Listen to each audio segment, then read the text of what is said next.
72세 박정숙 씨는 며느리가 될 뻔했던 그 아이를 처음 집으로 데려온 날을 잊을 수가 없습니다.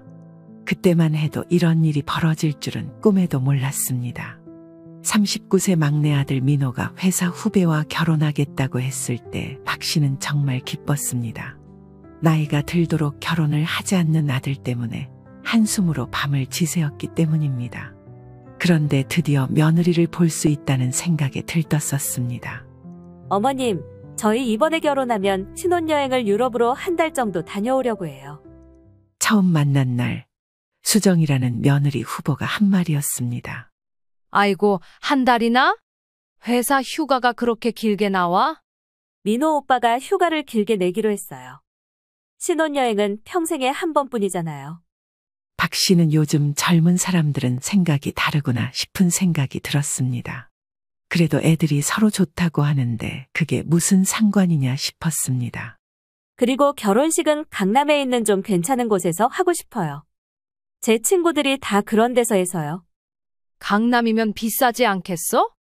괜찮아요. 민호 오빠가 다 알아서 해준다고 했어요. 옆에서 듣고 있던 민호가 어머니를 안심시키듯 말했습니다. 엄마, 제가 다 준비할 테니까 걱정 마세요. 그때만 해도 박 씨는 며느리 후보가 예쁘고 말도 잘한다고 생각했습니다.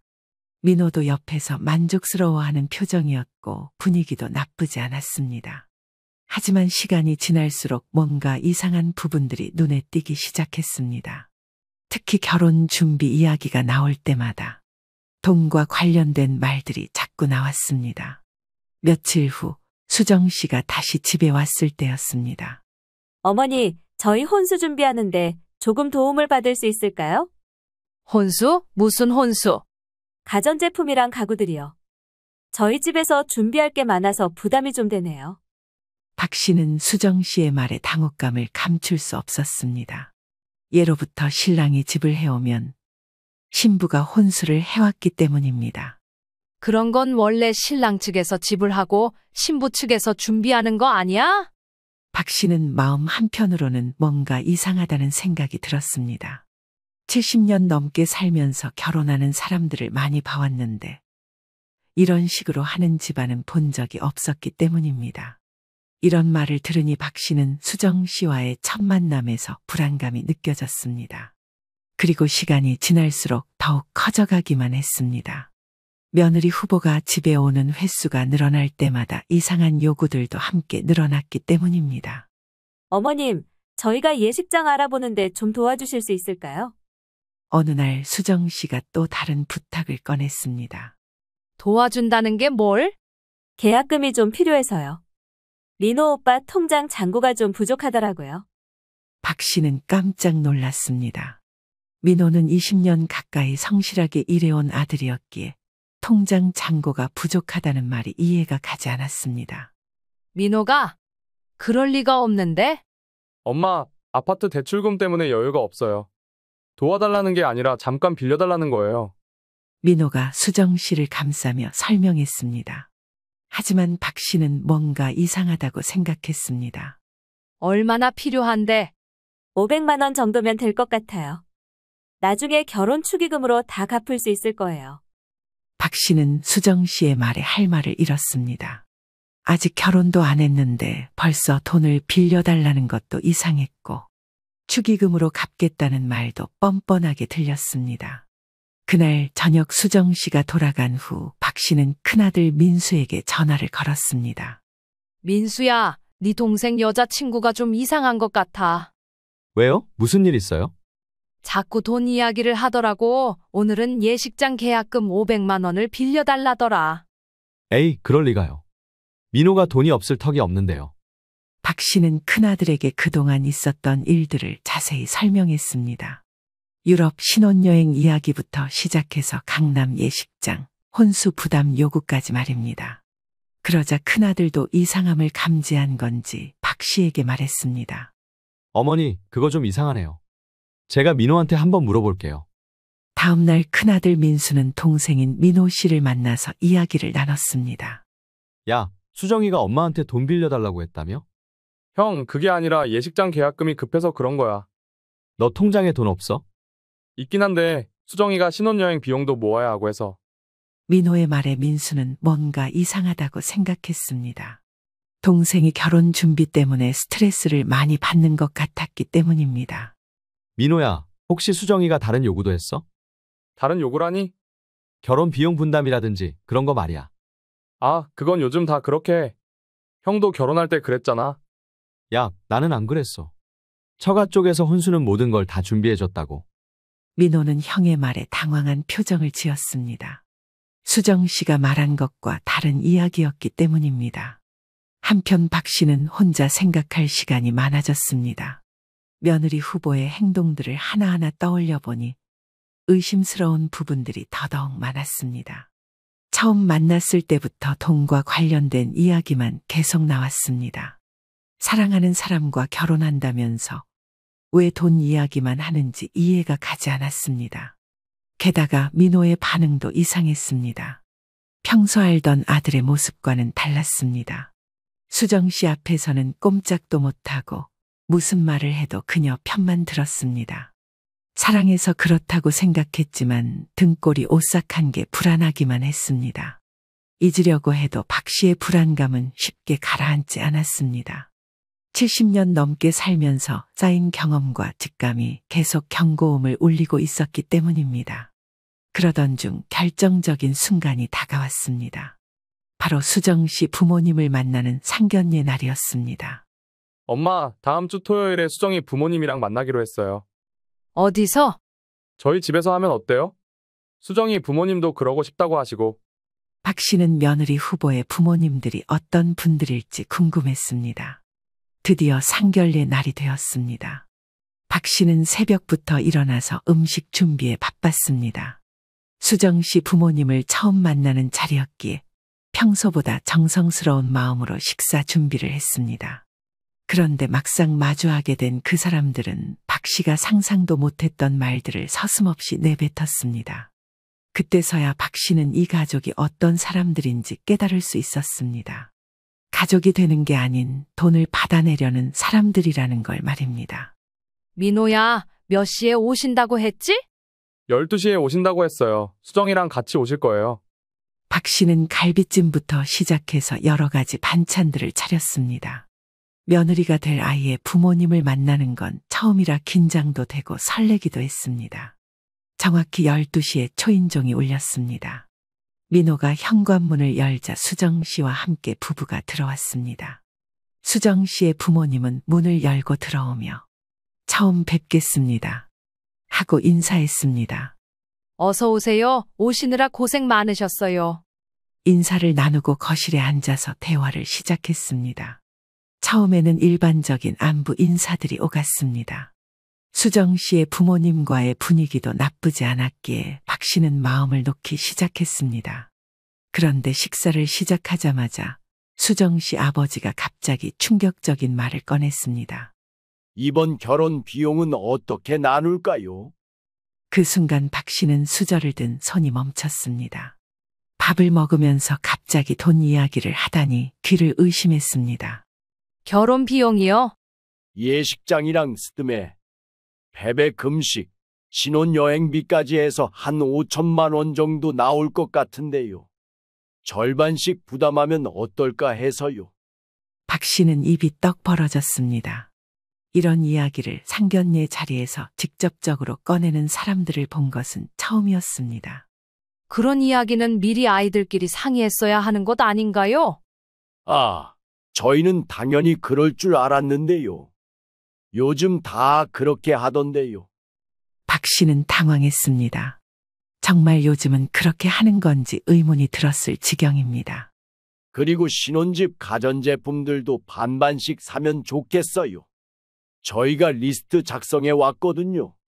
수정 씨의 부모님은 그렇게 말하면서 박 씨에게 종이 2장을 꺼내 건넸습니다. 거기에는 냉장고, 세탁기, 에어컨부터 시작해서 전자레인지, 청소기, 심지어 쌀통까지 빼곡히 적혀 있었습니다. 이게 다 뭔가요? 신혼집에 필요한 물건들이요. 다 합치면 한 2천만 원 정도 될 것 같은데 이것도 반반씩 하면 어떨까요? 박 씨는 할 말을 잃을 수밖에 없었습니다. 결혼 비용 5천만 원에 가전제품 2천만 원까지. 도합 7천만 원 중 절반인 3,500만 원을 내라는 소리였습니다. 엄마, 요즘은 정말 다 이렇게 해요. 민호까지 수정 씨 편을 들자 박 씨는 더욱 당황했습니다. 민호야, 그런 이야기는 미리 엄마한테 말해줬어야 하는 거 아니야? 수정이가 말하는 게 맞아요. 요즘 결혼하는 사람들 주변에서 물어보면 다 그렇게 한다고 하더라고요. 박 씨는 아들이 완전히 수정 씨 편에 서 있다는 걸 깨달았습니다. 그동안 며느리 후보가 아들을 어떻게 설득했는지 짐작이 갔습니다. 저희는 딸 하나뿐이라 아껴서 키웠어요. 그러니까 혼수도 넉넉하게 준비해 주시고 결혼식도 체면 있게 치러주셨으면 좋겠어요. 체면 있게요? 네, 저희 친척들이나 친구들이 많이 올 텐데 너무 소박하면 안 되잖아요. 강남에서 하기로 한 것도 그런 이유예요. 박 씨는 점점 숨이 막혔습니다. 마치 자신들이 뭔가 특별한 호의를 베푸는 것처럼 말하는 게 이해가 가지 않았습니다. 그리고 결혼 날짜를 좀 앞당기고 싶은데요. 올해 가을쯤으로요. 심지어 결혼 날짜를 당기고 싶다는 말에 박 씨는 당혹스러운 얼굴을 했습니다. 가을이면 당장 몇 달 남지도 않았는데요? 저희가 내년 봄에 사업적으로 중요한 스케줄이 있어서요. 그 전에 해치워 버리고 싶어요. 박 씨는 해치워버린다고 표현하는 것에 기가 막혔습니다. 결혼이 그렇게 해치우고 말고 할 정도의 작은 행사인가 싶었습니다. 결혼은 급하게 하는 게 아니라고 생각하는데요. 준비할 것도 많고. 뭘 그렇게 오래 준비해요? 돈만 있으면 다 되는 거 아닌가요? 박 씨는 이 말을 듣자마자 이 가족이 어떤 사람들인지 확실히 알 것 같았습니다. 그때 수정 씨가 조용히 말했습니다. 저는 결혼을 좀 더 늦췄으면 해요. 수정 씨의 말에 거실 분위기가 이상해졌습니다.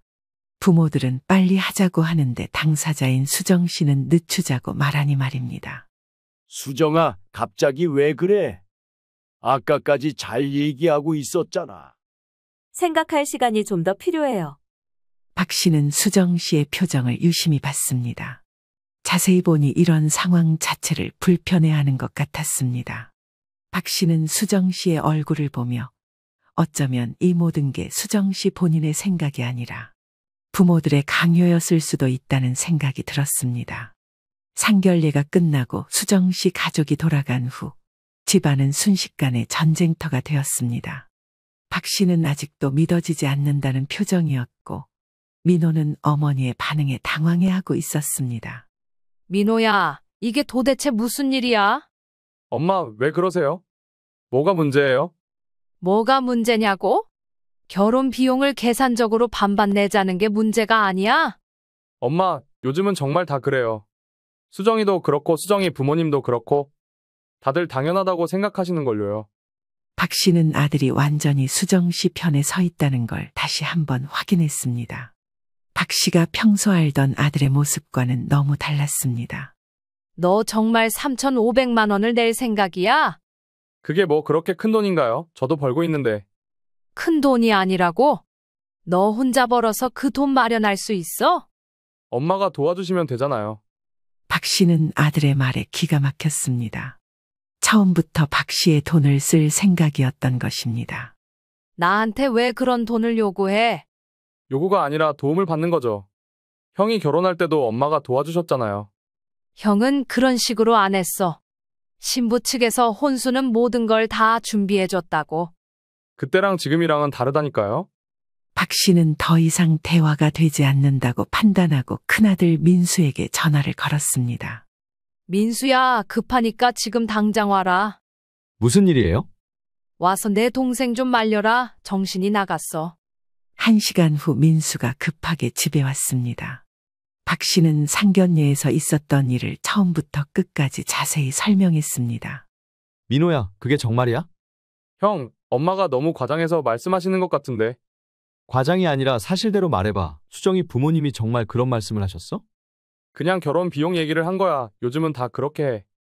야, 나 결혼할 때는 안 그랬어. 형순에서 모든 걸 다 준비해줬다고. 형은 운이 좋았던 거고. 민수는 동생의 말에 어이가 없었습니다.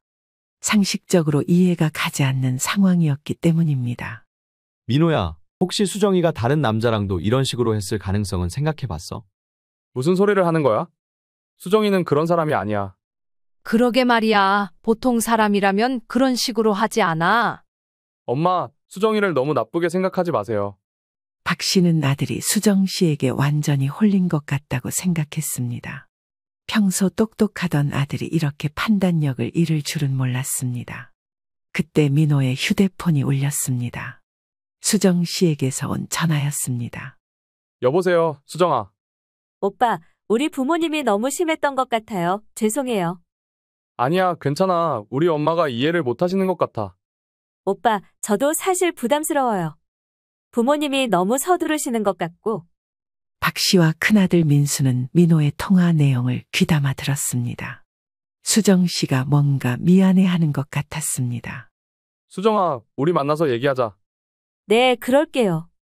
전화를 끊고 민호가 말했습니다. 수정이도 미안해해요. 부모님이 너무 성급하게 말씀하신 것 같다고. 그래? 그럼 수정이 본인 생각은 어떤데? 좀 더 천천히 하고 싶어 해요.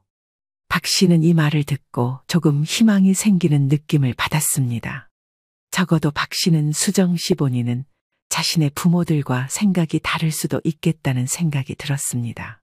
민호야, 그럼 수정이랑 만나서 정확히 얘기해봐. 정말 수정이 본인 생각인지 부모님 생각인지 확실히 하고. 알겠어, 형. 민호야, 결혼은 평생을 함께 살 사람을 정하는 거야. 돈 때문에 결혼하는 게 아니라고. 알아요, 엄마. 하지만 박 씨는 아직도 불안했습니다. 아들이 진짜로 이해했는지 확신이 서지 않았습니다. 그날 밤 박 씨는 잠을 이루지 못했습니다. 상견례에서 있었던 일들이 계속 머릿속을 맴돌았습니다. 특히 수정 씨 부모들의 태도가 너무 충격적이었습니다. 결혼을 해치워 버린다고 표현하고 돈만 있으면 다 된다고 생각하는 사람들과 사돈을 맺는다는 게 상상이 되지 않았습니다. 박 씨는 다음 날 아침 민수에게 다시 전화를 걸었습니다. 민수야, 내 동생 일이 너무 걱정돼. 엄마, 민호도 어른인데 알아서 판단하겠죠. 그게 아니라 수정이한테 완전히 휘둘리고 있어. 평소 민호 같지가 않아.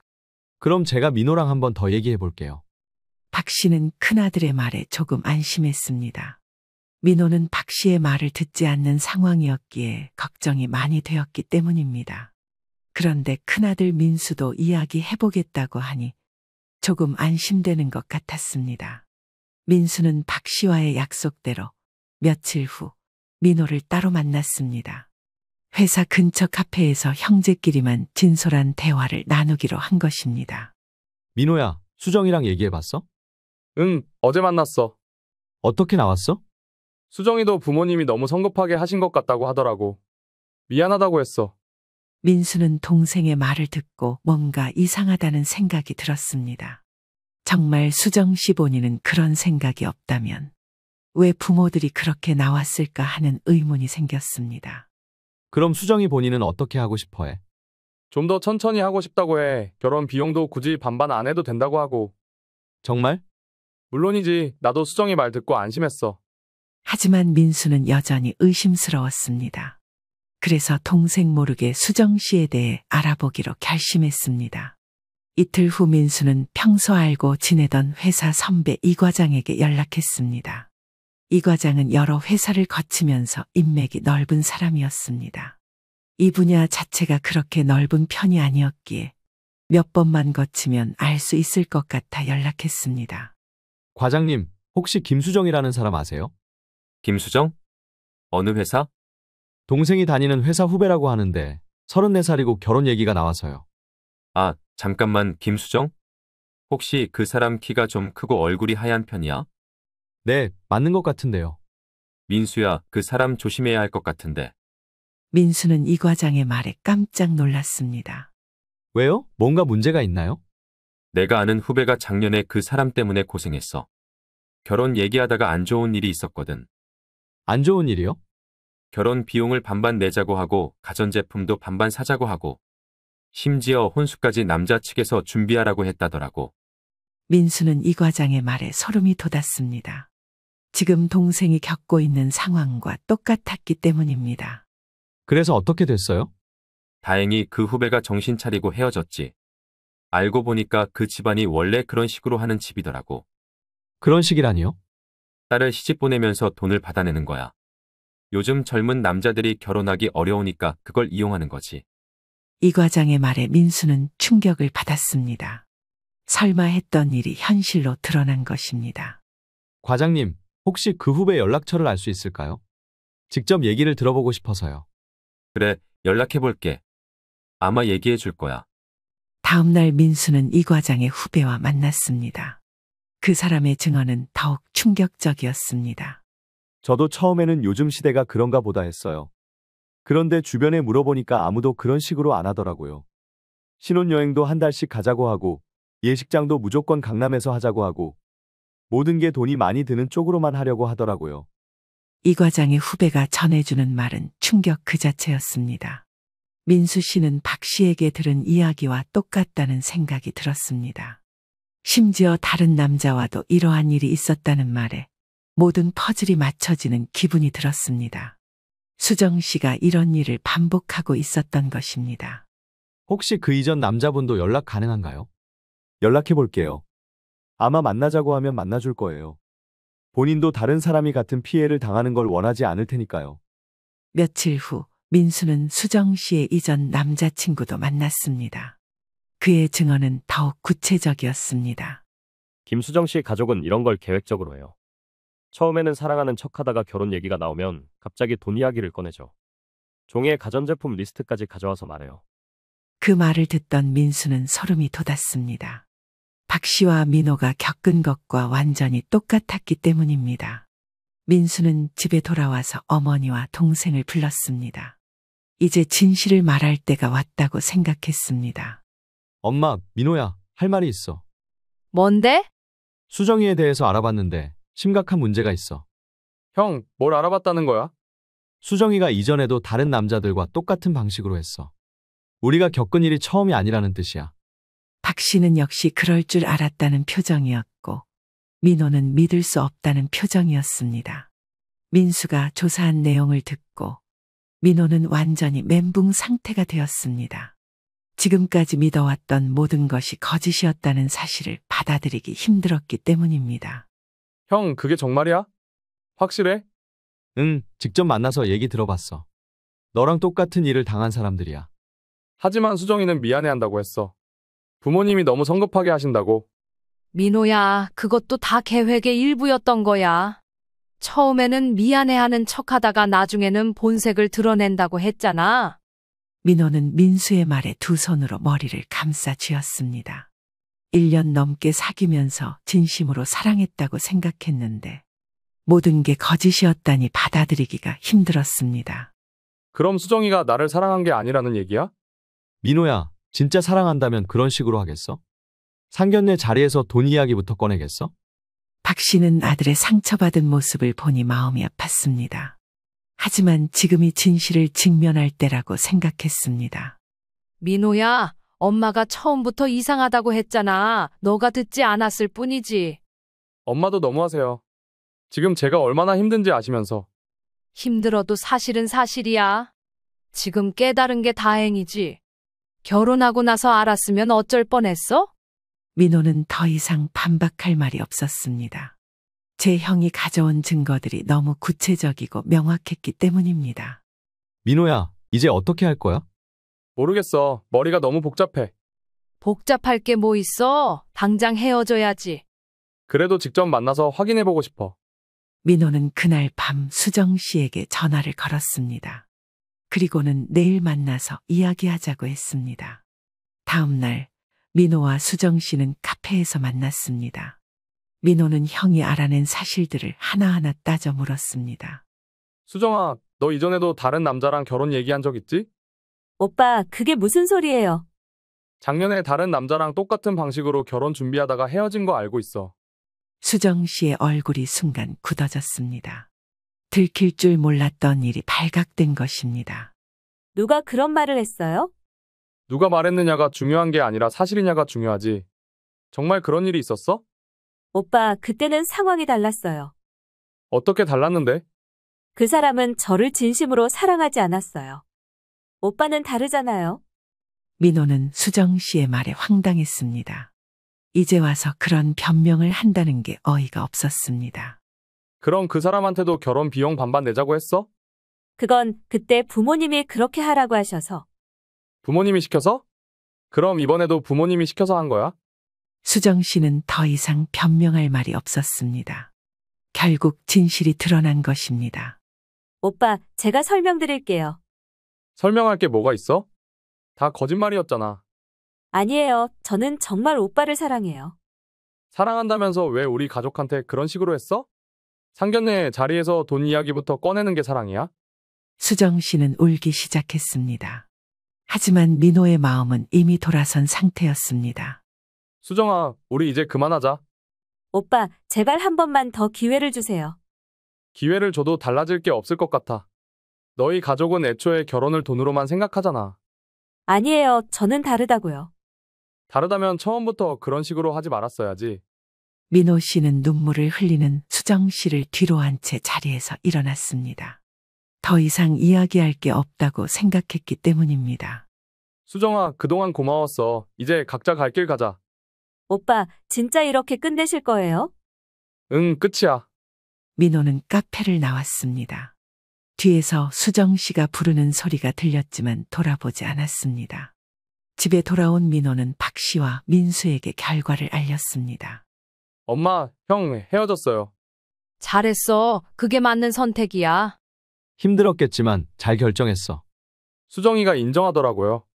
이전에도 그런 일이 있었다고. 역시 그랬구나. 엄마 직감이 맞았어. 죄송해요. 엄마, 제가 너무 어리석었어요. 괜찮아. 미리 알게 되어서 다행이지. 그날 이후 민호는 며칠 동안 많이 힘들어했습니다. 1년 넘게 진심으로 사랑했다고 생각했던 사람이 사실은 자신을 이용했다는 것에 충격을 많이 받은 듯 했습니다. 박 씨는 아들을 위로하면서도 마음 한편으로는 다행이라고 생각했습니다. 만약 결혼을 했다면 평생 고생했을 테니 말입니다. 민호야, 세상에는 좋은 사람들이 더 많아. 진짜 좋은 사람을 만날 거야. 네, 엄마, 이제 정신 차렸어요. 민호는 그제서야 자신이 얼마나 위험한 상황에 있었는지 깨달았습니다. 민호와 수정 씨가 헤어진 지 일주일 후 예상치 못한 일이 벌어졌습니다. 수정 씨 아버지가 갑자기 박 씨에게 전화를 걸어온 것입니다. 저 수정이 아버지입니다. 아, 네, 무슨 일이시죠? 우리 애들이 헤어졌다고 들었는데 이게 무슨 일인가요? 박 씨는 갑작스러운 전화에 당황했습니다. 수정 씨 측에서 먼저 연락을 올 줄은 몰랐습니다. 그게 서로 생각이 다른 것 같아서 그렇게 된 것 같은데요. 어머님, 저희가 뭘 잘못했는지 모르겠어요. 혹시 상견례 때 무슨 말씀을 잘못 드렸나요? 아니요, 그런 건 아니고. 그럼 왜 갑자기 헤어지자고 하는 건가요? 우리 수정이가 얼마나 상처받았는지 아세요? 박 씨는 수정 씨 아버지의 뻔뻔스러운 태도에 기가 막혔습니다. 자신들이 무엇을 잘못했는지 정말 모르는 것 같았습니다. 말씀드리기 어려운데 민호가 결정한 일이라서요. 어머님이 민호 군을 부추긴 거 아닌가요? 분명히 어머님이 반대하셨을 거예요. 제가 부추긴 게 아니라 민호가 스스로 판단한 거예요. 그럼 우리가 뭘 잘못했다는 건가요? 상견례 때 예의에 어긋나는 행동을 했나요? 박 씨는 자신들의 행동이 얼마나 문제였는지 전혀 모르고 있는 이 상황이 답답하기만 했습니다.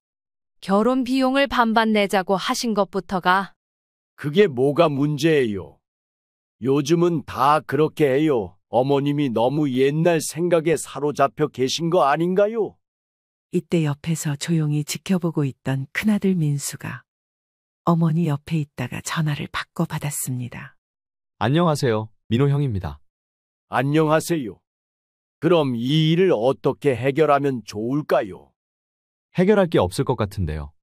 이미 끝난 일이니까요. 혹시 저희에 대해서 무슨 오해를 하고 계신 건 아닌가요? 오해가 아니라 사실을 알게 된 거죠. 무슨 사실을 말씀하시는 건가요? 수정 씨가 이전에도 다른 남자와 똑같은 일을 했다는 사실 말이에요. 전화 너머로 잠시 침묵이 흘렀습니다. 수정 씨 아버지가 할 말을 찾지 못하는 것 같았습니다. 그때는 상황이 달랐어요. 어떻게 달랐나요? 똑같은 방식으로 하셨잖아요. 그 남자가 우리 수정이를 진심으로 사랑하지 않았어요. 그럼 진심으로 사랑하지 않으니까 돈을 더 많이 내야 한다는 말씀이신가요? 수정의 아버지는 더 이상 변명할 말이 없었습니다. 논리가 맞지 않는다는 걸 스스로도 알고 있는 듯했습니다. 그리고 상견례 자리에서 가전제품 리스트를 가져오시는 분들은 처음 봤어요. 그건 미리 준비해서 효율적으로 하려고 한 거예요.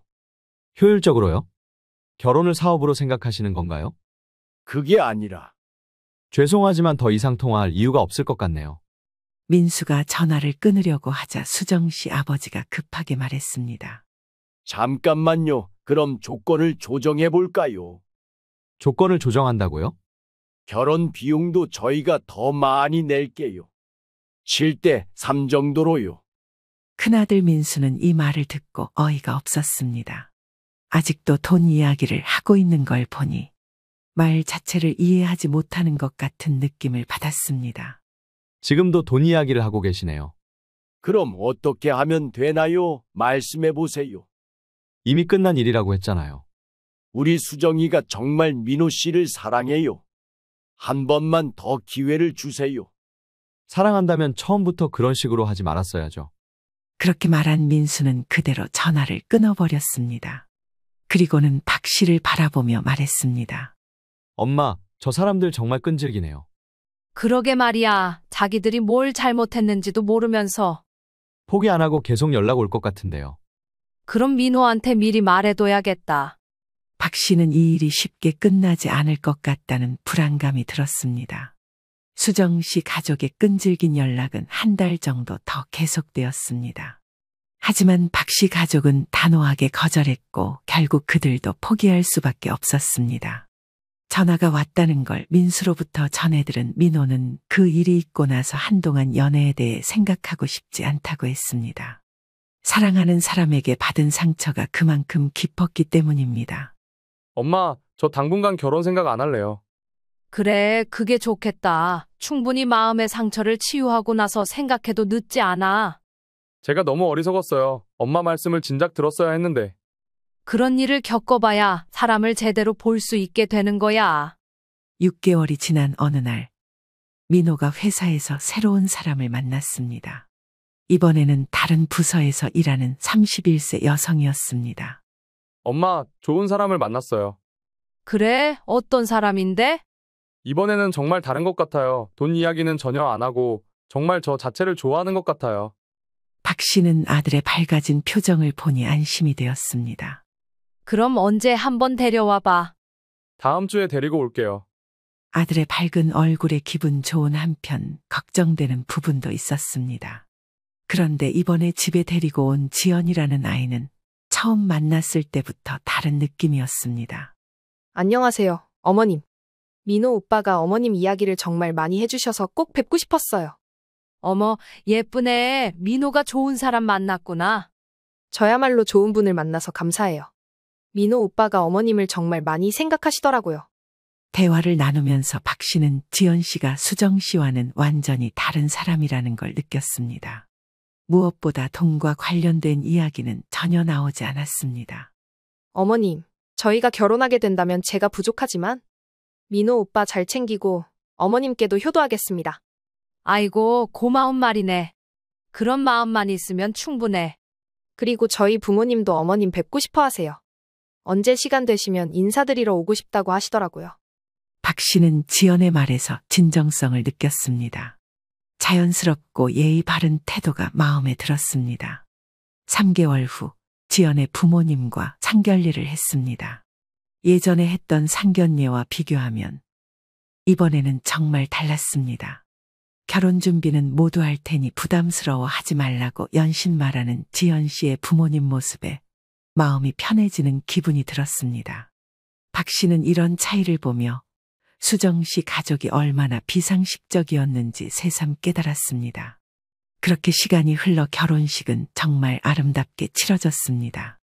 혼수 비용을 며느리 측에서 부담했고 박 씨는 그저 축복해주기만 하면 되었습니다.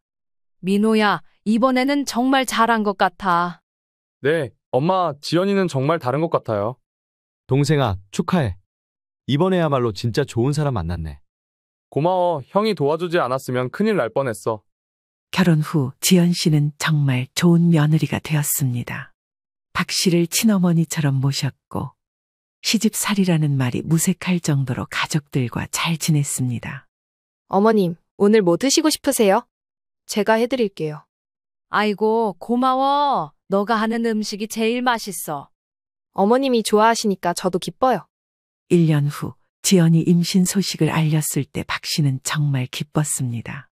어머님, 저희에게 아기가 생겼어요. 어머, 정말? 축하한다. 네, 어머님도 곧 할머니가 되세요. 아이고, 좋아라. 건강하게만 태어나라. 박 씨는 그때 생각했습니다. 만약 민호가 수정 씨와 결혼했다면 이런 행복은 없었을 거라고 말입니다. 엄마, 그때 엄마가 반대해 주셔서 정말 다행이었어요. 다행이지. 지금 생각해도 아찔해. 지연이 보니까 사람이 이렇게 다를 수 있구나 싶어요. 진짜 좋은 사람은 따로 있는 거야. 돈으로 따지는 게 아니라. 어머님, 저도 좋은 가족 만나서 정말 행복해요. 우리도 좋은 며느리 만나서 행복해. 박 씨는 이제 확신이 들었습니다. 부모의 직감과 경험은 정말 중요하다는 걸 말입니다. 그리고 진정한 사랑은 돈으로 계산되는 게 아니라 서로를 위하는 마음에서 나온다는 것을 말입니다. 결혼은 두 사람만의 일이 아닙니다. 두 가족이 하나가 되는 일이었던 만큼 서로를 존중하고 배려하는 마음이 가장 중요합니다. 박 씨는 지금도 민호와 지연 부부가 행복하게 사는 모습을 보며 미소를 지었습니다. 안녕하세요. 저는 61살 박선미라고 합니다. 어느 날 제 인생을 통째로 뒤엎는 일을 겪었습니다. 그날 평생 헌신만 해오던 제 자신이 후회되더라고요. 그리고 그 시작은 남편의 짧은 한마디에서 비롯되었습니다. 오늘 이야기 끝까지 들어주시고 만약 여러분이라면 어떻게 하실지 아래 댓글에 의견을 나누어 주세요. 요즘엔 백수도 립스틱을 바르나 보지? 그 말 정말 가시처럼 박히더라고요. 이거 8,000원짜리야? 할인할 때 산 거고. 그 돈이 그냥 하늘에서 떨어져? 당신이 벌었어? 이게 뭔 대화인가 싶었어요. 립스틱 하나 샀다고 이런 말을 들어야 하다니. 순간 숨이 턱 막혔습니다. 그런데 더 기가 막힌 건 그 다음이었어요. 내가 밖에서 죽도록 벌어오는데 당신은 집에서 쇼핑이나 하고 부럽다. 진짜 부러워. 그 말이요. 그게 박살이었어요. 집에서 하루 종일 아무것도 안 하고 놀면서 남편 돈으로 사치나 부리는 여자로 만든 거죠.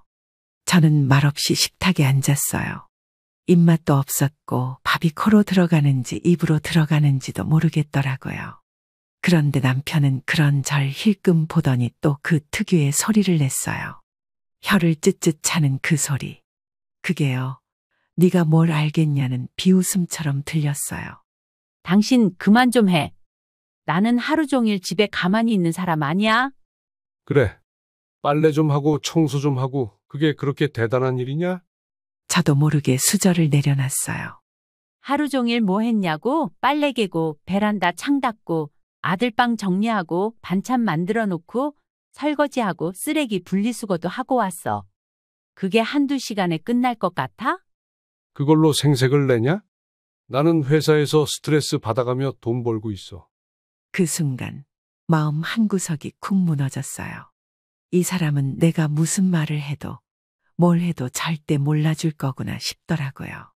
그날 저녁 혼자 장을 보고 들어오는데 갑자기 눈물이 핑 돌았어요. 장바구니에 있는 것들은 죄다 할인된 식재료. 1+1 묶음으로 산 간장이랑 30% 할인 딱지가 붙은 콩나물 그런 것뿐인데 어쩌다 이게 죄책감의 대상이 됐는지 모르겠더라고요.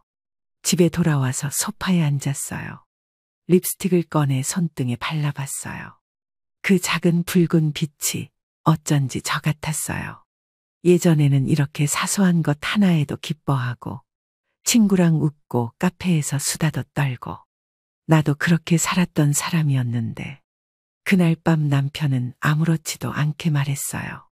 내일 퇴근할 때 뭐 좀 사올 테니까 저녁은 간단하게 해. 응, 진짜 응밖에 안 나오더라고요. 근데 그 뒤에 또 한마디 덧붙이더라고요. 요즘은 치장하는 거 보니까 한가한가 봐. 그 말에 참았던 게 터졌어요. 그거 하나 샀다고 왜 이렇게 물고 늘어져? 당신은 옷 사고 시계 사고 다 하잖아. 난 8,000원짜리 립스틱도 눈치 봐야 돼? 그게 비교가 돼? 난 돈 벌잖아. 당신은 집에 있잖아. 그 말을 듣는데 순간 숨이 멎는 줄 알았어요. 이 사람은 나를 사람으로도 안 보고 있었던 거예요. 다음 날 아침, 저는 일부러 남편보다 늦게 일어났어요. 일부러요. 매일 새벽같이 일어나 아침 차리고 도시락 싸고 그랬는데 더는 안 하고 싶었어요. 밥상에서 나를 무시하는 사람에게 따뜻한 밥을 해줄 이유가 없었거든요. 그런데 늦게 일어난 저를 보고 남편이 또 혀를 찼어요. 그때는 정말 그 소리 하나에 나 자신이 부끄러워졌습니다. 마치 내가 진짜 아무 일도 안 하는 사람인 것처럼 느껴지게 만들더라고요. 저는 그날 오후 쇼핑백을 들고 나갔어요. 립스틱을 산 가게에 가서 환불할까 생각했거든요. 그런데 가게 앞에서 가방을 열어보니 립스틱이 없더라고요. 그제야 생각났어요. 쓰레기통에 던졌던 거. 그 조그만 립스틱 하나가 이렇게 큰 파장을 가져올 줄 몰랐어요. 그냥 작은 위로가 필요했던 건데 말이죠. 그날 저녁 남편은 아무 일도 없었다는 듯 돌아왔어요. 저는 혼자 조용히 냉장고 문을 열어두고 남편이 싫어하는 시큼한 김치를 꺼냈어요. 그 사람이 이건 왜 또 꺼냈냐고 묻지도 않더라고요. 아예 대화할 마음이 없어진 것 같았어요. 저도 그랬어요. 이제 이 사람한테 뭔가를 기대하는 일은 없겠구나 그렇게 생각했어요. 그날 밤 저는 김지연 씨에게 문자를 보냈습니다. 혹시 전에 말한 일자리 자리 아직 있나요? 그게 저의 시작이었어요. 아주 작고 초라한 결심처럼 보였지만 제 인생을 완전히 바꾼 첫 번째 선택이었어요. 그때가 제가 41살쯤이었어요. 둘째가 초등학교 3학년, 첫째가 5학년이었죠. 직장에서는 대리에서 과장 승진을 앞두고 있었고 일이 바쁘긴 해도 제법 보람을 느끼며 다니고 있었어요. 아침 7시에 나가서 저녁 7시에 퇴근하고 그 사이에 애들 학교 보내고 하원시키고 밥 차리고 반찬 싸느라 정신은 없었지만 그래도 그때가 내 인생에서 가장 내가 나답다는 느낌을 받았던 시기였어요. 그런데 어느 날 남편이 뜬금없이 이런 말을 꺼냈습니다. 당신 요즘 너무 지쳐 보인다. 회사 일은 이제 그만둬도 되지 않을까? 처음엔 농담인 줄 알았어요. 하지만 아니더라고요. 그만두긴 왜? 나 지금 성과도 잘 나고 있어. 당신이 잘하는 거 알아. 근데 애들이 이제 중학교 올라가잖아. 사춘기 오기 전에 누군가는 제대로 챙겨야지. 나 힘든 거 맞는데 그게 그만두겠다는 뜻은 아니잖아. 우리 둘 다 힘들면 안 돼. 그럴 바엔 당신이 집에서 아이들 챙기고 나는 벌어오는 쪽으로 분담하자는 거지. 그게 시작이었어요. 남편은 제가 말릴수록 더 설득에 열을 올렸어요. 당신은 사람들 잘 챙기고 꼼꼼하니까 살림도 잘할 거야. 애들 학원도 좀 더 알아보고 시간 여유도 생기면 부모님도 좀 더 챙기고. 그러다 경력 끊기면 어쩌려고 그래? 걱정 마. 내가 월급 적은 편 아니잖아. 그리고 몇 년 후엔 애들도 커서 덜 신경 써도 될 거고. 결국에는 제가 졌어요. 남편이 무서워서가 아니라 그래, 한 사람이라도 버티는 게 낫겠다 싶어서였어요. 그만두고 나니까 처음엔 솔직히 조금은 편했어요. 새벽같이 일어나 출근하던 거 안 해도 되고 점심도 혼자 천천히 먹을 수 있고요. 그게 한 3일 갔나 봐요. 곧바로 남편의 기대가 현실로 다가왔어요. 그 전에는 아이들 학교 끝나고 집에 오면 간단한 간식만 챙겼는데 그날부터는 학원 셔틀 기사 역할까지 도맡게 됐어요. 집에 있는 김에 오후 시간 활용 좀 하자.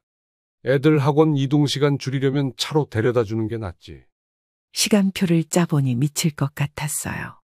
첫째 수학 학원, 둘째 피아노, 이어서 영어, 코딩, 과학 실험. 각자 학원 시간도 다르고 위치도 달랐어요. 오후 2시부터 밤 9시까지 운전만 하다 보면 하루가 끝나 있더라고요. 차 안에서 저녁 먹이고 주차장에서 숙제시키고 그러면서도 집안일은 그대로였어요. 저녁 늦게 남편이 들어오면 꼭 한마디 했죠. 집에서 하루 종일 뭐 했길래 반찬이 똑같아? 그 반찬 오늘 만든 거야. 애들 태우고 다니느라 정신없었어.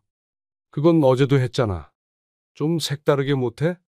진심으로 물어보는 게 아니라 당신은 집에 있으니까 시간 많잖아라는 비꼬는 뉘앙스였어요. 그럴 때마다 내가 정말 왜 그만뒀지 싶더라고요. 그렇게 3개월쯤 지나니까 제 하루 일정이 사라졌어요. 과장이라는 타이틀도, 사무실에서의 작은 존재감도. 하루는 친구가 전화해서 회사 근처에 왔다고 커피 한 잔 하자길래 나 이제 회사 안 다녀. 그만뒀어. 그 말을 꺼내는데 어쩐지 목이 메더라고요. 그 뒤로는 연락도 뜸해졌어요. 회사 사람들과의 관계도 자연스럽게 끊겼고요. 그나마 위안이 됐던 건 아이들의 성적이었어요. 둘 다 꾸준히 상위권을 유지했고 담임 선생님이 학부모 면담 때마다 칭찬도 해줬죠. 하지만 그건 남편의 공으로 포장되기 일쑤였어요. 우리 집은 내가 일찍부터 교육 방향을 잘 잡았거든. 제가 하원부터 학원 이동, 저녁, 숙제까지 다 챙기는데 이런 말 들을 때마다 아무 말도 안 하게 되더라고요. 그렇게 1년, 2년, 시간이 지나면서 저는 집안일에 점점 더 몰입하게 됐어요. 그래, 내가 벌지는 않아도 가정의 보탬이 되는 사람이 되어야지 하고요. 그런데 이게 이상한 게 아무리 해도 티가 안 나요.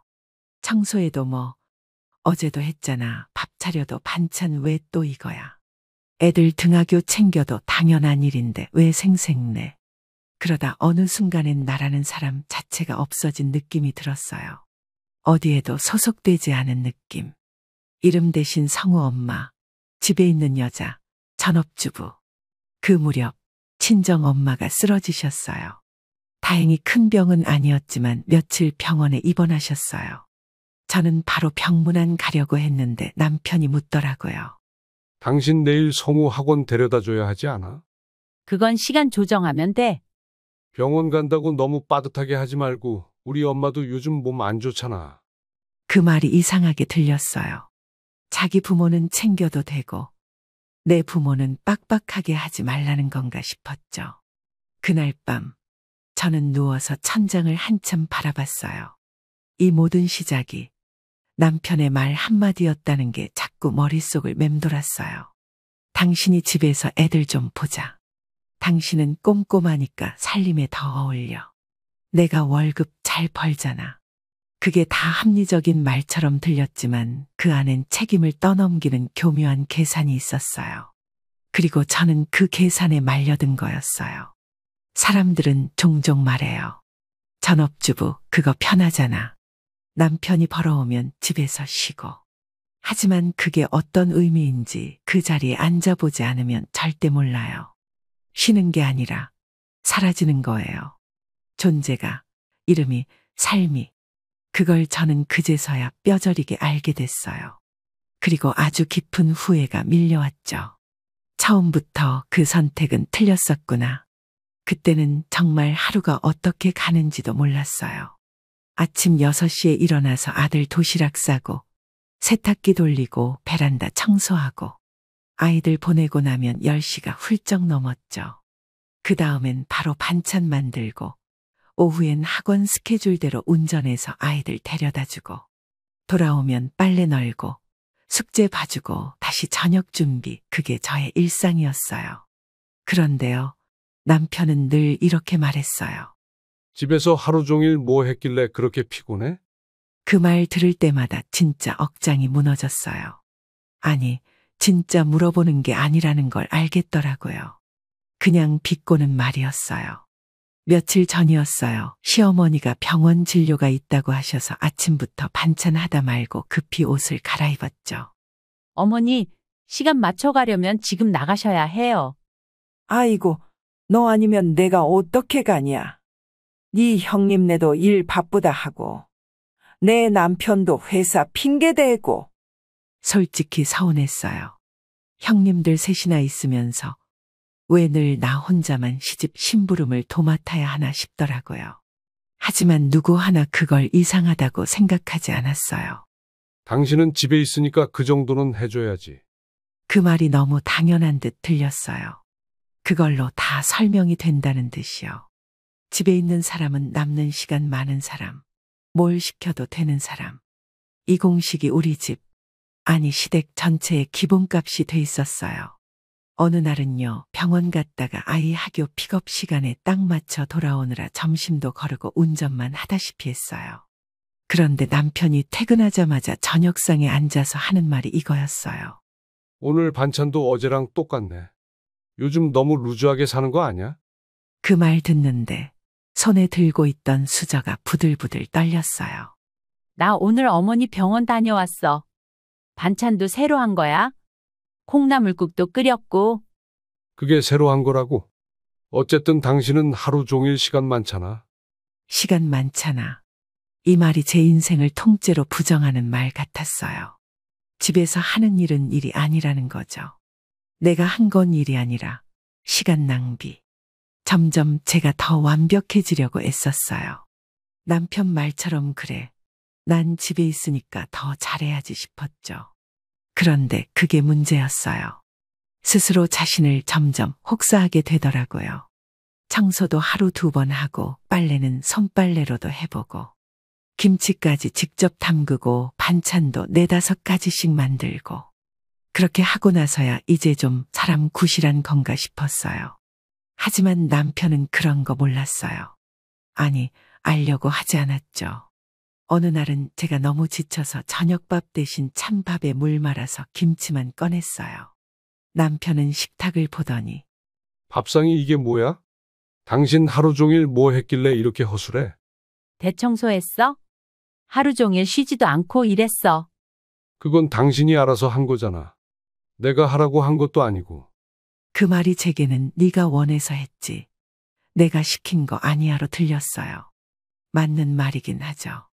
아무도 저더러 일하라고 하지 않았어요. 하지만 아무도 고맙다고도 하지 않았어요.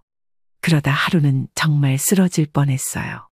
이른 아침부터 분리수거, 빨래, 화장실 청소, 병원 진료 동행, 마트 장보기, 저녁 준비까지 온몸이 땀으로 젖을 정도였어요. 그날따라 남편은 일찍 들어왔고 제가 방에서 옷 갈아입고 나오자 말했어요. 당신 얼굴이 왜 이렇게 퀭해? 혹시 낮잠이라도 잔 거야? 아니, 하루 종일 바빴어. 근데 이렇게 피곤해 보여? 뭐 그리 힘들다고. 아무 말도 못했어요. 이젠 무슨 말을 해도 안 통해요. 그 사람이 말하는 피곤은 회사에서 받은 스트레스. 제가 느끼는 피곤은 사라지는 자존감이었어요. 그날 밤 혼자 거실에서 청소기를 돌리다가 울었어요. 소리 안 나게, 청소기 소음에 묻히게. 왜 이렇게 살고 있나 싶었어요. 내가 진짜 무슨 죄를 지었나? 내가 뭐 그렇게 대단한 걸 바랬다고. 립스틱 하나 샀다고 눈치 보고 친정 엄마 병원 갔더니 시간 조절하라고 하고 시어머니 모시고 다닌 건 당연하게 여기고 그러면서 저한테 시간 많다, 빈둥댄다, 기생 같다 그런 식으로 말하더라고요. 어느 날 아들이 집에 와서 저를 슬쩍 보더니 말했어요. 엄마, 요즘 좀 힘들어 보여. 괜찮아? 괜찮아. 엄마는 늘 이렇게 살아왔으니까. 아빠는 엄마한테 좀 잘했으면 좋겠어. 엄마 너무 고생하는데. 그 말을 듣는데 갑자기 눈물이 났어요. 저도 모르게 아들 앞에서 울고 말았어요. 그 아이가 아무 말 없이 휴지를 가져다 줬고 그거 하나로도 위로가 됐어요. 남편은 평생 그런 말 한마디, 그런 눈빛 하나도 준 적 없거든요. 그날 밤 저는 거울을 봤어요. 정말 궁금했어요. 남편 눈에는 내가 어떤 모습일까? 빈둥대는 여자, 집에서 쇼핑이나 하는 사람, 기생처럼 붙어 사는 사람. 그게 내가 맞나? 그런 생각이 들고 나니 마음속 어딘가가 딱딱하게 굳어지기 시작했어요. 이대로는 안 되겠다. 진짜 안 되겠어. 그게 제 안에서 처음으로 움튼 반항이었어요. 그날은 오랜만에 가족이 다 같이 모인 주말이었어요. 둘째까지 큰아이 자취방을 따라 나가 있던 터라. 집이 늘 조용했는데 오랜만에 내 식구가 모이니 집안이 북적였죠. 저는 아침부터 장을 보고 들어와 국 끓이고 전 부치고 과일도 손질하고 분주하게 움직였어요. 이렇게 모이는 날이 드물다 보니 뭔가 정성껏 해주고 싶었거든요. 저는 정리를 마친 식탁을 보며 아이들에게 말했어요. 얘들아, 숟가락 좀 놔줄래? 네. 성우는 마지못해 일어났어요. 그런데 그 옆에서 조용히 있던 남편이 갑자기 말을 툭 뱉었어요. 당신 할 일을 왜 애들한테 시켜? 처음엔 잘못 들은 줄 알았어요. 정말 너무 황당한 말이었거든요. 애들한테 숟가락 좀 놓으라고 했다고 뭐가 문제라는 건지 도통 이해가 되지 않았어요. 식사 준비는 내가 했잖아. 숟가락 정도는 좀 같이 놔도 되는 거 아니야? 주말이라고 애들 부려먹지 마. 당신은 평일에도 집에서 쉬잖아. 순간 식은땀이 쭉 났어요. 그 말이 너무도 익숙했기 때문이에요. 늘 그래왔어요. 제가 뭘 시키면 남편이 제지하고 아이들은 그 말에 따라 다시 자리에 앉고 그날도 성우는 눈치를 살피다가 아무 말 없이 다시 앉아버렸어요. 그 장면이 너무 아프게 남았어요. 아들 앞에서 그렇게 면박을 주는 남편도 아빠 말 한마디에 다시 앉는 아들도 그리고 아무 말 못하고 부글거리는 저도요. 그날 식사는 도무지 목으로 넘어가지 않았어요. 저는 밥을 3숟갈 정도 먹고는 그냥 수저를 내려놨어요. 남편은 그런절 힐끔 보더니 또 그 특유의 쯧쯧 소리를 냈죠. 땅을 파면 쌀이 나오냐?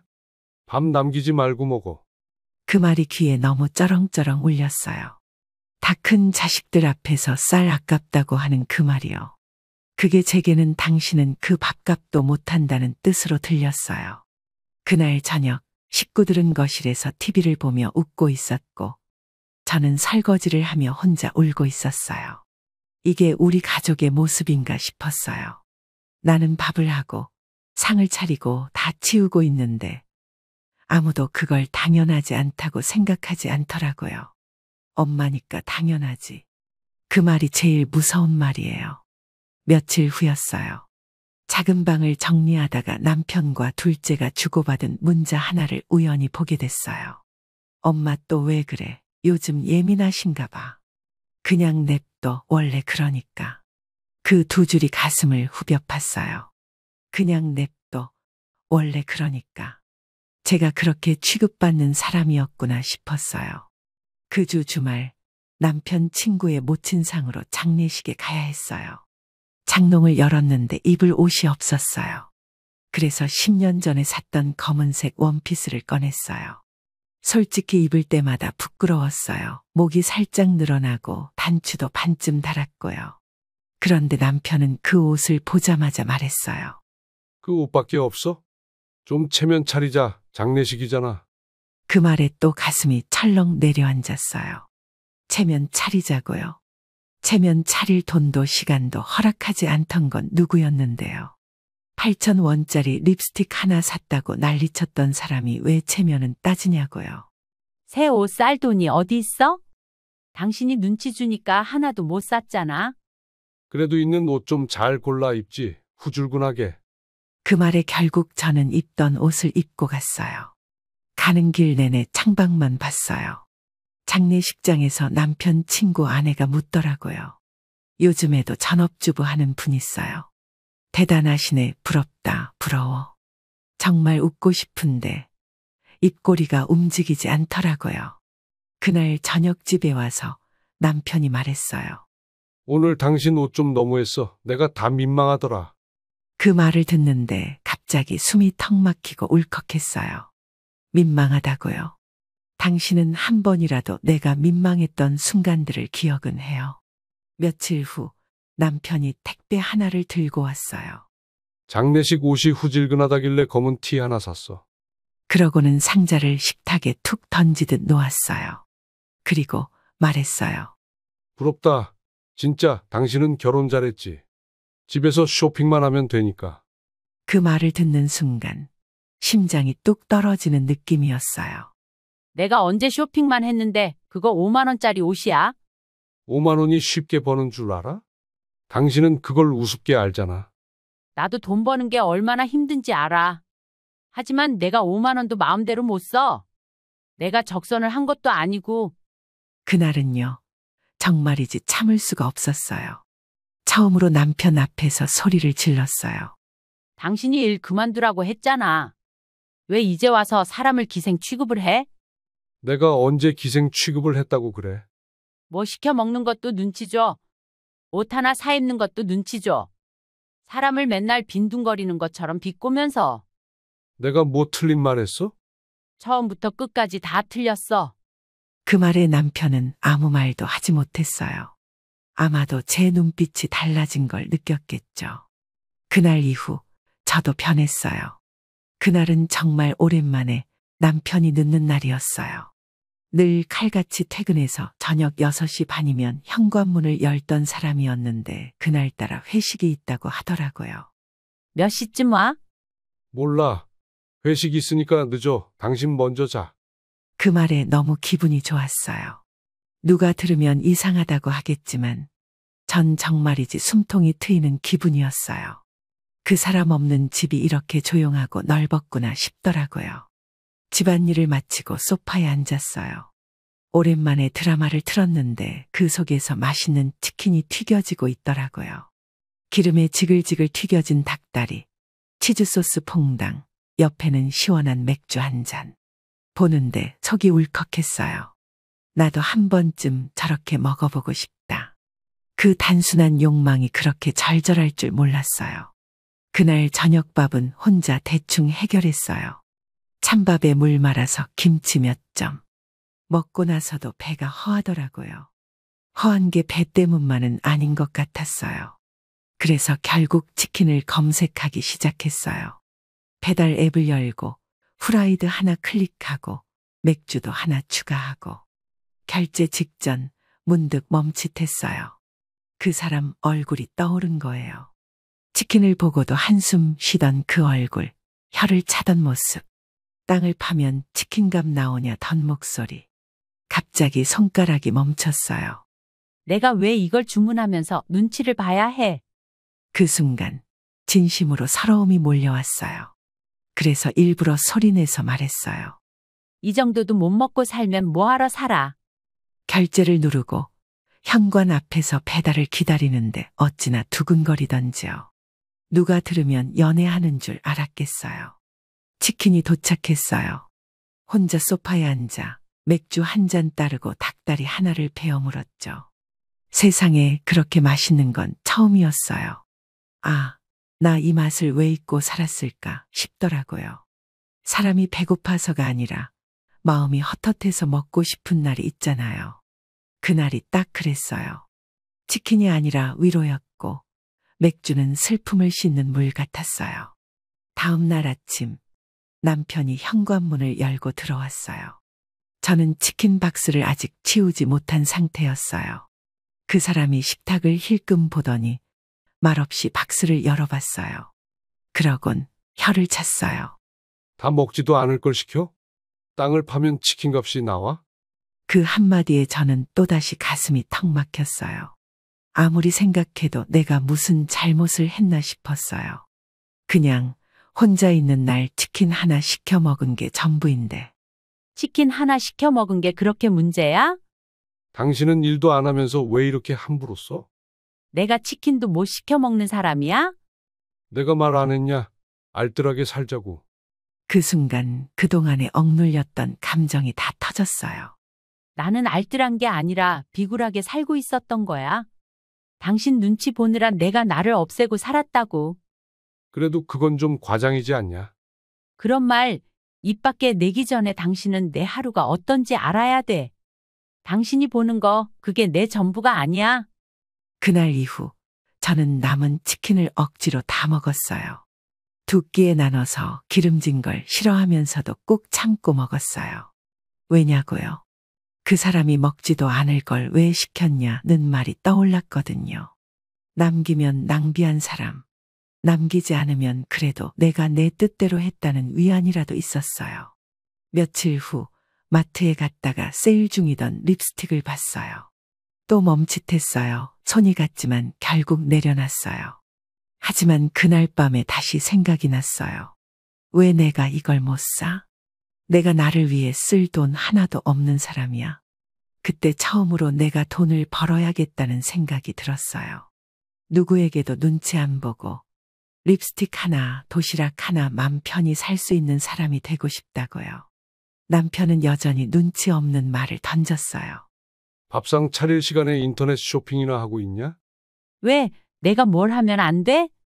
그냥 말한 거지. 왜 그렇게 예민해?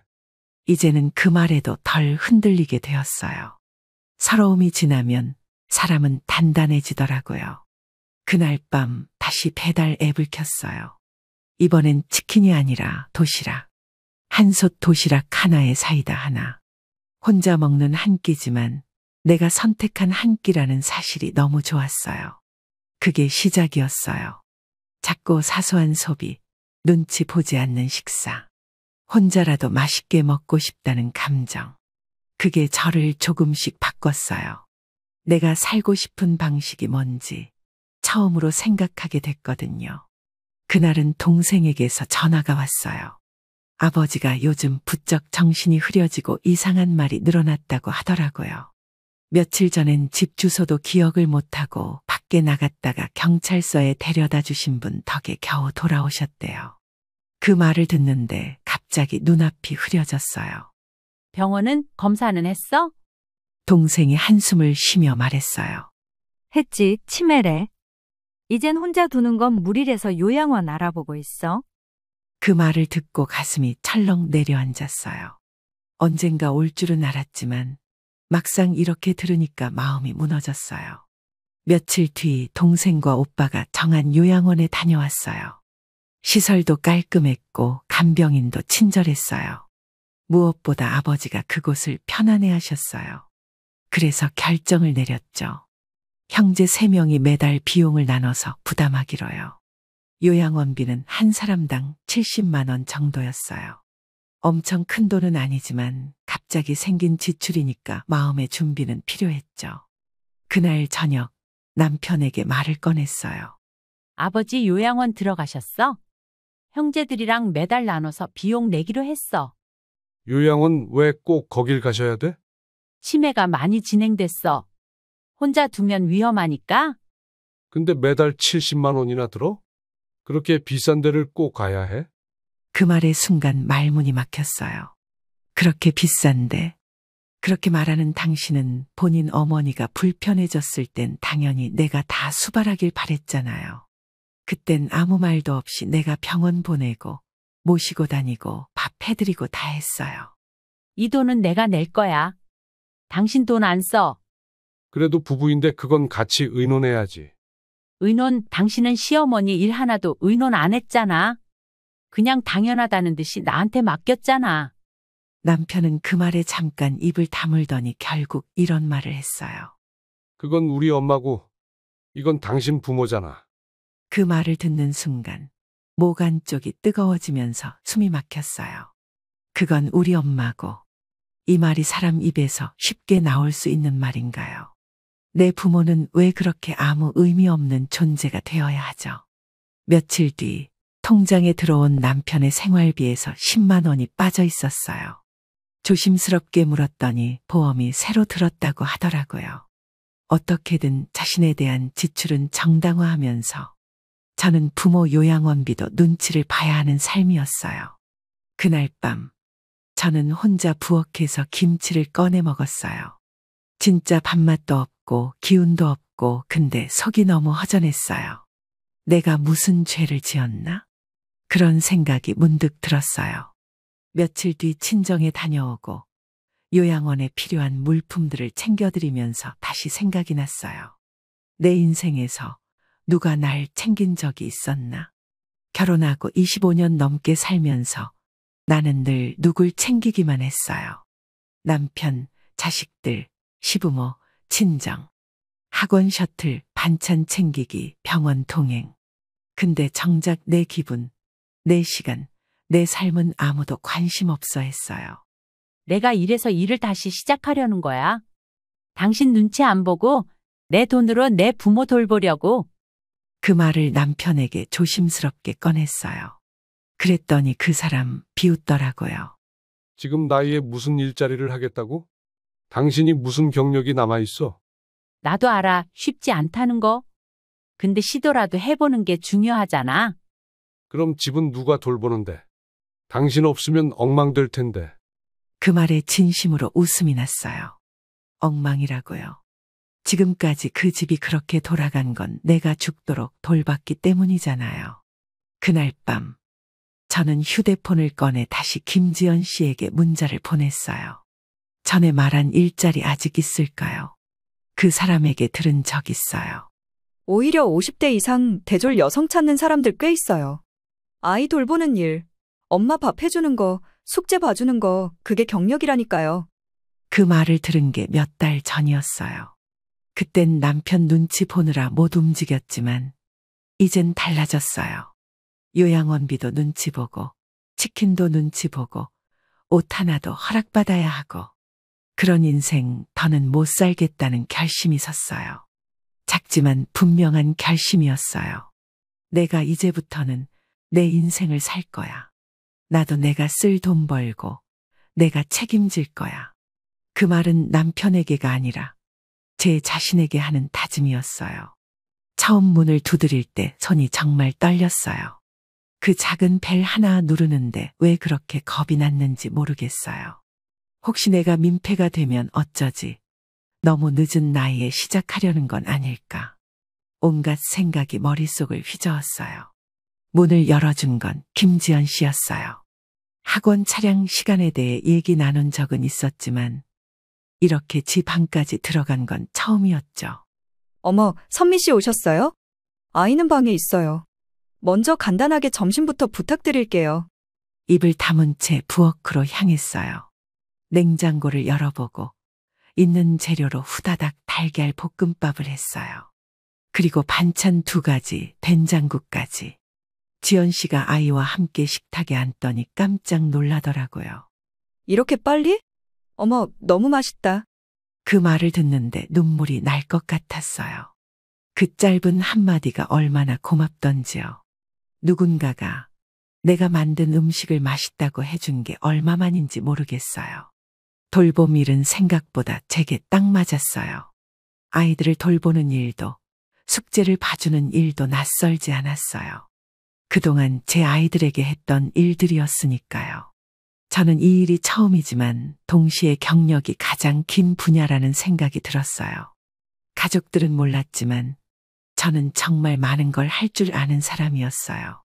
요리를 하고 아이 눈높이에 맞게 말하고 집안 구석구석을 깔끔하게 정리하고 그런 걸 일로 인정받으니까 너무도 기뻤어요.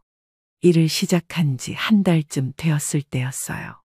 남편은 제 퇴근 시간이 자기보다 늦다는 걸 처음 알았어요. 그날따라 퇴근이 빨랐는지 제가 집에 없자 연락이 왔어요. 어디야? 일 끝나고 오는 중이야. 뭐 일은 낮에만 한다고 했잖아. 아이 부모님 퇴근 시간에 맞춰야 하니까.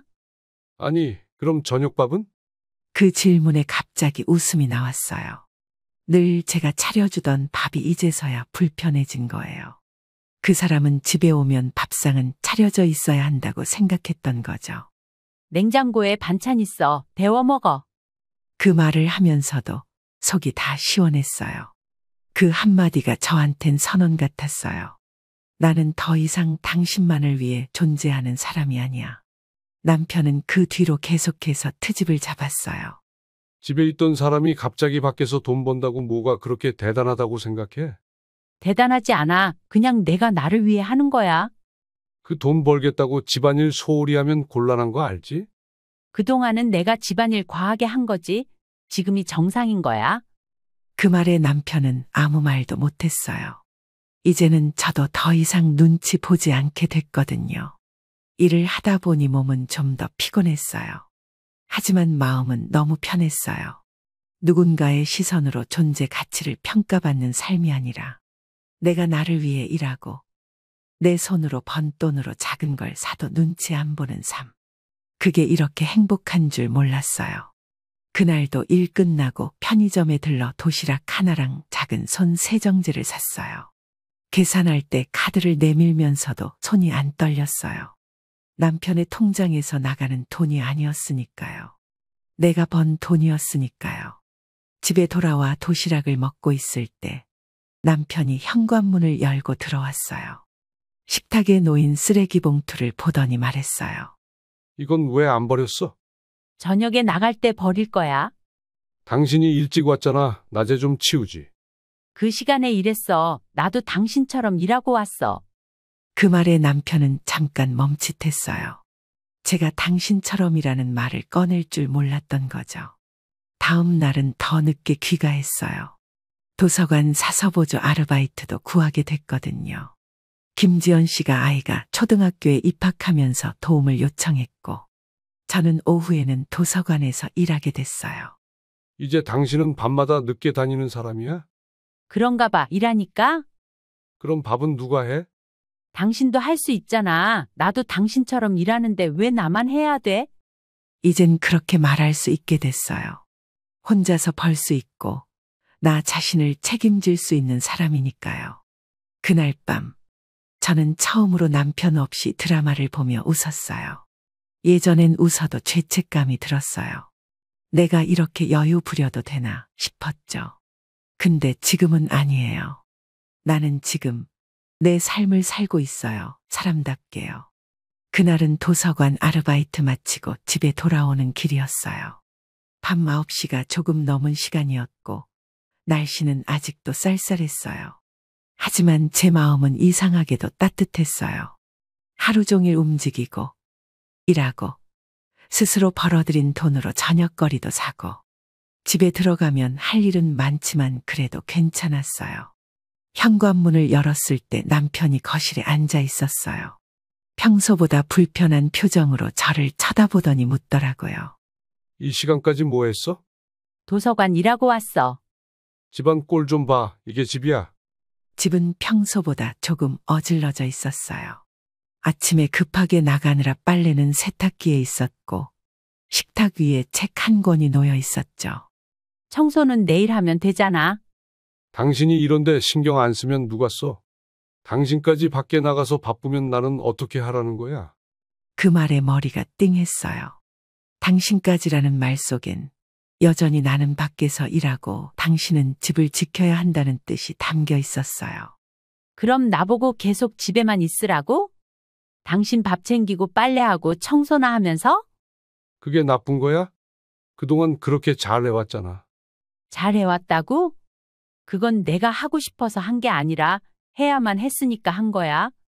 그날 밤은 둘 다 말을 아꼈어요. 하지만 기류는 분명 달라졌어요. 남편은 더 이상 제가 예전처럼 조용히 고개 숙이고 있지 않다는 걸 알아챘을 거예요. 다음 날 아침 식탁에 앉아있는 남편이 한숨을 푹 쉬며 말했어요. 당신 요즘 왜 이렇게 달라졌어? 사람이 살다 보면 변할 수 있잖아. 당신은 예전이 훨씬 좋았어. 나는 지금이 훨씬 좋아.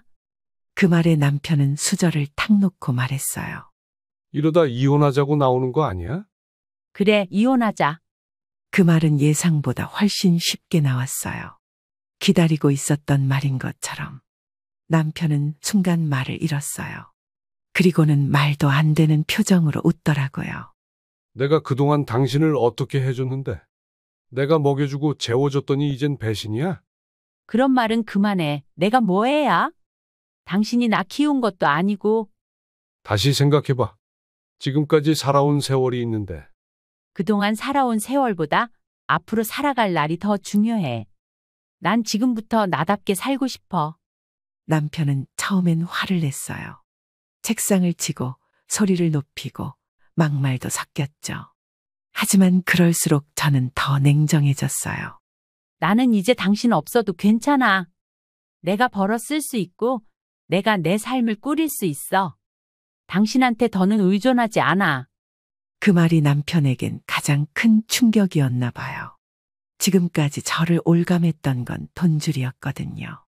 그게 끊기면 저는 다시 기어들어올 줄 알았겠죠. 며칠 뒤 저는 짐을 싸기 시작했어요. 오래된 옷 몇 벌, 책 몇 권, 가족사진 몇 장. 아무리 이혼한다고 해도 다 손에 쥐고 갈 순 없었어요.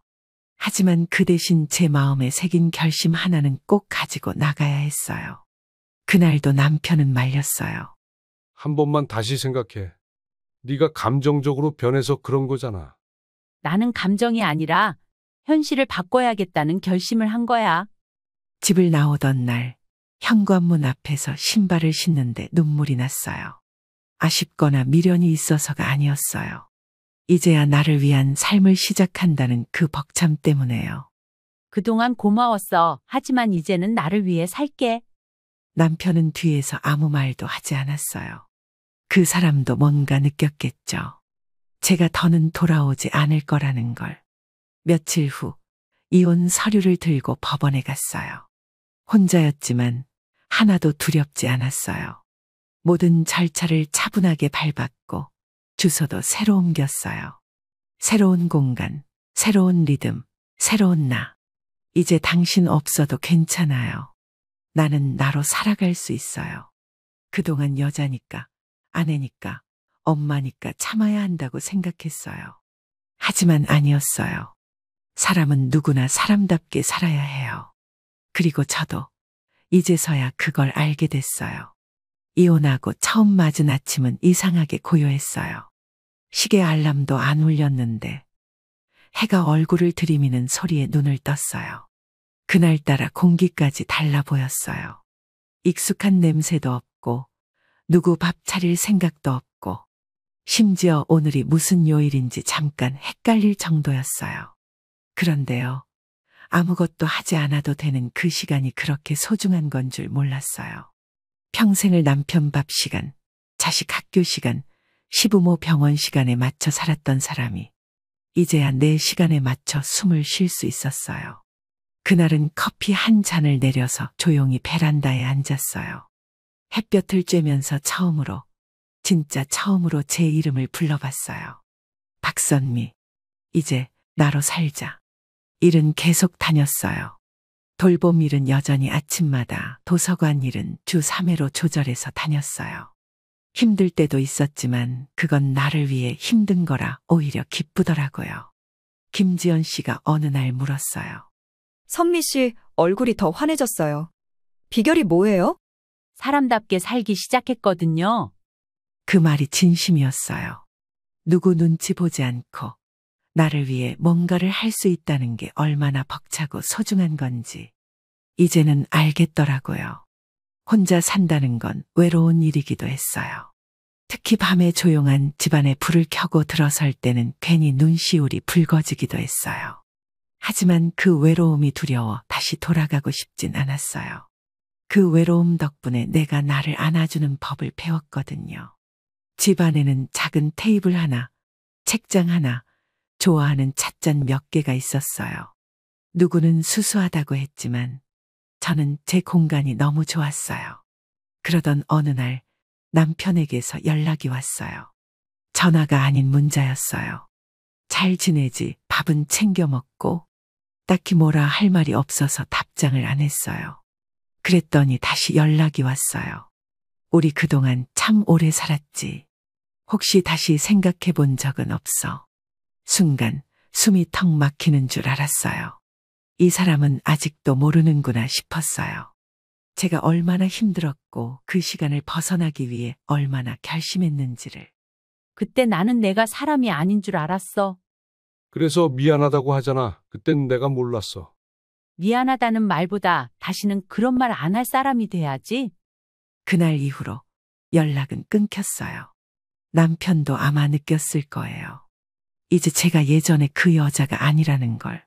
늘 눈치 보며 알았어요만 하던 박선미가 아니라는 걸요. 가끔 아들이 연락을 해요.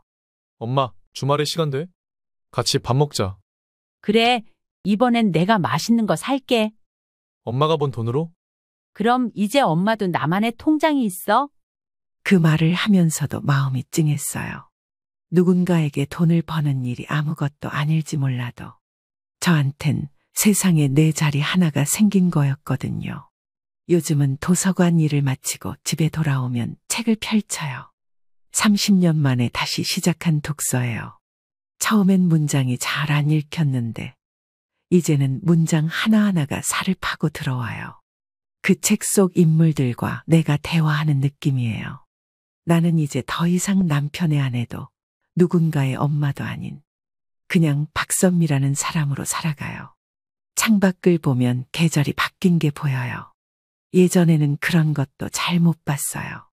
늘 정신없이 뛰어다니기 바빴고 하루가 어떻게 가는지도 몰랐거든요. 하지만 지금은 계절이 바뀌는 걸 알아요. 그게 이렇게나 아름다운 일이었다는 걸요. 이제 저는 남의 말에 휘둘리지 않아요. 그래봤자 나이 먹고 무슨 일을 해. 혼자 살기 힘들지 않아. 그런 말들 다 흘려들어요. 왜냐고요? 내 삶의 주인은 이제 나니까요. 누가 정해준 기준으로 사는 게 아니라 내가 정한 리듬으로 내가 원하는 속도로 사는 삶. 그게 진짜 사람이 사는 인생이더라고요. 그리고 말이에요. 이제는 아침에 일어나면 거울을 봐요. 그리고 웃어요. 그 거울 속 여자는 더 이상 눈치 보며 살지 않아요. 박선미는 이제 자기 삶을 온전히 책임지는 사람이에요. 나는 더 이상 누구의 그늘도 아니에요. 나는 내 삶의 주인이에요. 그리고 정말 행복해요. 시청자 여러분, 이 이야기를 듣고 나서 어떤 생각이 드셨나요? 여러분들의 생각과 경험을 아래 댓글에 공유해 주세요.